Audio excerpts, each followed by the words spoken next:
DeWALT unveiled a new compact series 20-volt max brushless cordless 23-gauge pin nailer. They tell us this new atomic tool will drive the transition to cordless convenience in woodworking applications. More on that in just a second. DeWALT claims with its high-output brushless motor, the DCN 623 pin nailer is capable of driving 23-gauge pin nails from 5/8 up to 1.5 inches in length into a variety of woods, including solid oak. The tool boasts an impressive runtime with the ability to drive an average of 2,000 1-inch pins in 2x lumber with DeWalt's 2-amp-hour battery per charge.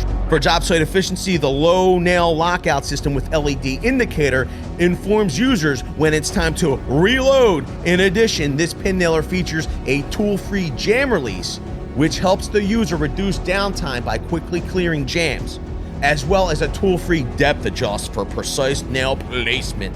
It's available online right now, links in the description, and it seems to have a 5-day arrival time, although don't quote me on that because I can't guarantee it. But if it did show up in 5 days, not bad. Oh yeah, and if you're interested, we have another great tool announcement right over here, if you're interested.